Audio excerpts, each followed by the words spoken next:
Hello, mambo vipi? Ni Olsa mwenyewe yehi, nimekubipu kumhusu mrembo yule mwana wake Jalendo Kasuku Rafaeli, tulimucheki kwa stesheni radio Ramogi, kanani mod kanani pendeza yehi kanani mod kanani pendeza yehi simuwaji yeye simuwaji yeye oh simuwaji yeye kweli simuwaji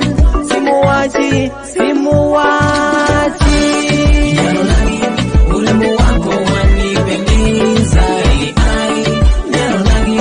urembo wako wanimaliza urembo wako wanipendeza urembo wako wanimaliza.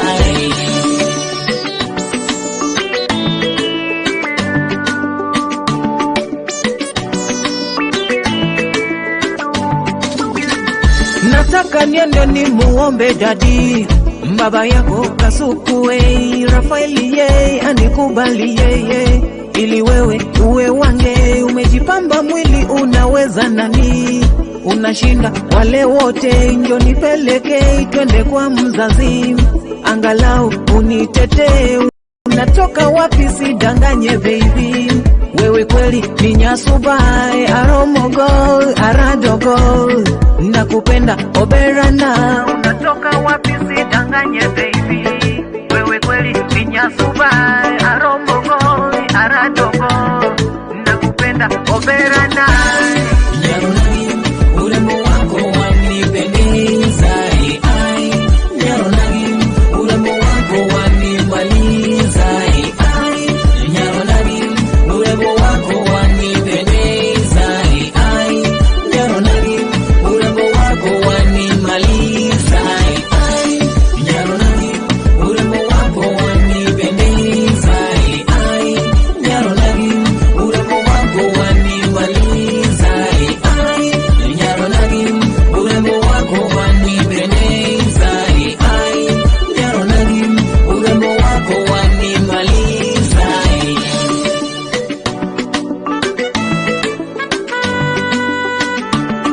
Hey yo, it's your boy Olsa once again.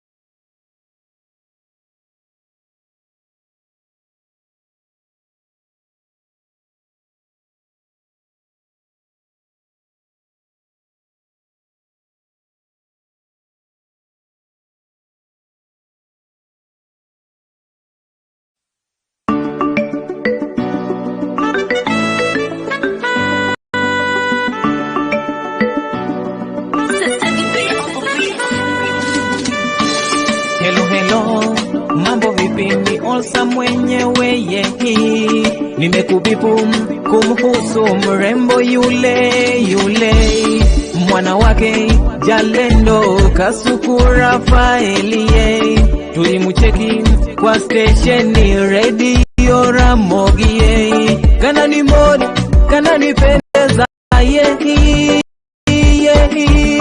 kanani mod pendeza yehi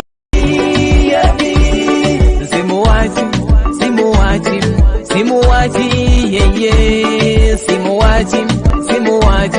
simuwaji yeye oh simuwaji yeye kweli simuwaji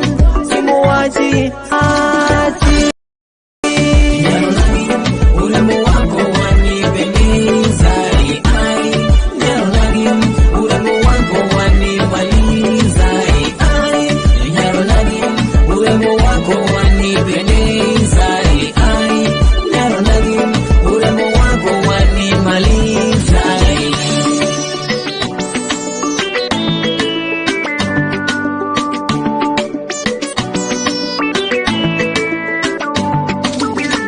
Nataka niende ni muombe dadi, baba yako Kasukue Rafaeli ye anikubali ye, ili wewe uwe wange. Umejipamba mwili unaweza nani, unashinda wale wote. Njo nipeleke twende kwa mzazi, unitete. Unatoka wapi sidanganye baby, wewe kweli ninye aromo aradogo, nakupenda oberana. Unatoka wapi sidanganye baby, wewe kubai aromogo aradogo, nakupenda oberana.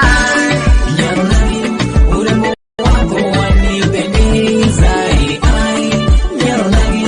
urembo wako wanimaliza, urembo wako wanipendeza.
people are enlightened, at least they'll think that this thing should not be done this way, and we should give people positions based on the ideas that they're bringing in table. But in Kenya, we are claiming that we are educated, but our education still does not apply exactly during politics. So those two tribes are still going to enjoy leadership because they have numbers and democracy, which I think has a lot of shortcomings, supporting that once you have numbers, you can run the country. So those two tribes, once they make coalition, they win. So, for example, you're speaking about Gachagua. If Gachagua takes Murkomen as the deputy, they lead for another 10 years because you don't have numbers. And the only thing that can change that theory is when people say that enough is enough and we will scrutinize these individuals. So whether Gachagua becomes president because he has numbers, whether Gachagua is going to be the president, he will be president after the majority of people scrutinize him and think that he's competent to run the country and can bring, has the intellectual wherewithal and leadership ability to bring the common good to many people, other than voting for him because he has numbers. So until and unless we get knowledge on how things are done, those two tribes are going to have the monopoly of leadership. Okay, that is well taken, and I partly agree with that, unless we change our mind as Kenyans on how we'll be voting. And then now, after elections, the results were announced. Now, what do you have to say about the splitting of the IEBC officials, where we had the 4 at Serena Hotel, the rest were at Bomas, and the chaos that came out?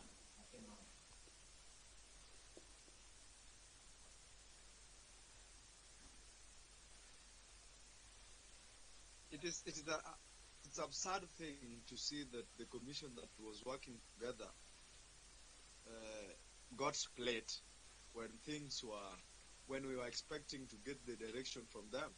So that itself shows that there were some monkey businesses. So, or the commission would not deliver the credible elections, at least because the commission was not working together. And I believe that there is a reason why the constitution stipulates that those commissions should be severed and they should sign that their agreement, because whatever we saw there, that these two are on the 4 are on the other side and these people are on this other side, they brought confusion. And this country was at the risk of burning down if it were not for Raila Amolo Odinga to go to exercise to give the benefit of doubt to our institutions, which is the judiciary, to look into the matter. People are going to burn this country down, and it was going to be because of the IEBC. What happens when you are given opportunity to run any commission or to bring your ideas on the table or to perform your duty is that the people that you are working with, you should give people the faith. And you should keep on consulting because no one owns the monopoly to run those things on their own. So when Chebukati says that there was some division with other members of the commission, the most honorable thing was to sit down with them and listen to their grievances so that they give people when they speak as a team when they were united. Because at the time that he announced the result, there was still high chances that he could still sit down because the constitution said that he could wait until the following day, and those were like 15 or 16 hours that he was still having. So the honorable thing that we were expecting from Wafula Chebukati was that he sit down with those people and listen to them and give them whatever documents that they wanted to confirm, so that when they come out as the commission, we see that they were working together and there is no any monkey business that was going on. So at least people, even after court make their ruling, what entered into the people's mind from the first point was that there was something wrong. That is why many people just agreed, because we are a country that we like exercising giving those institutions authority to speak whatever they, to give us what they think is the truth. But people are not so much comfortable with those results because of the split from the IBC. It was a bad show, a really bad show. Yeah, thank you very much. And then later on, we get the Azimio presidential candidate moved to the court. They filed their petition, the lawyers tried their best, and then it came different from their wish. Because when the petition was being filed, it was being said that the court can declare Raila the winner, the court can nullify elections, but then it came into shock. What's your take on the ruling of the court?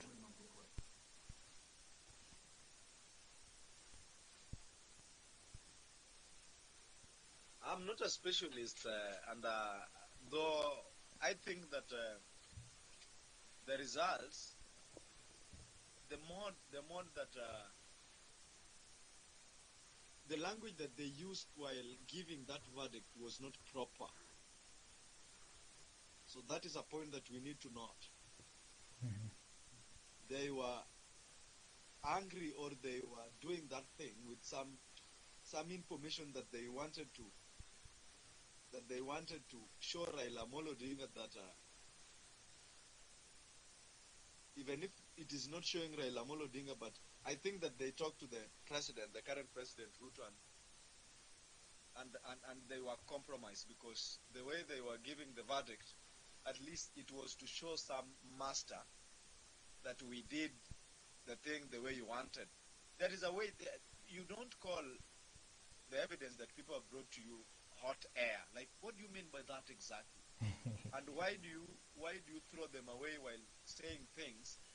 At least they were to be kind while giving that verdict. So I listened to them keenly, because the point that Azimio took to the Supreme Court, they were not light things, because people argued them, and anyone who read them keenly, they had some weight.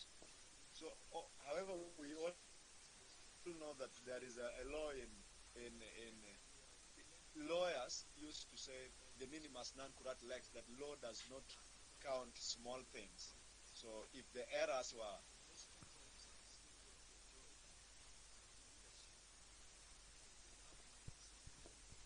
they were not going to nullify. But even using that, it does not mean that you use unkind words.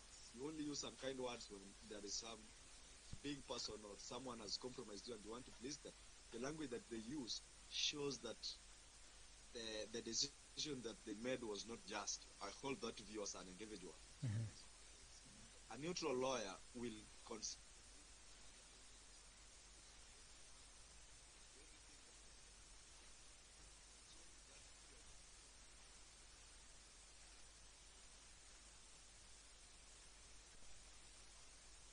I'm losing you.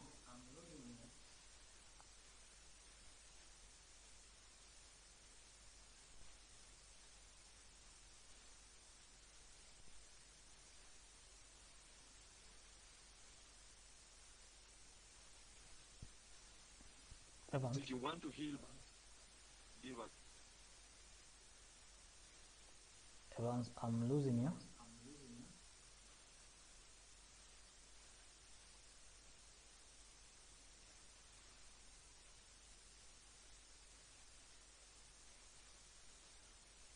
Are you getting me?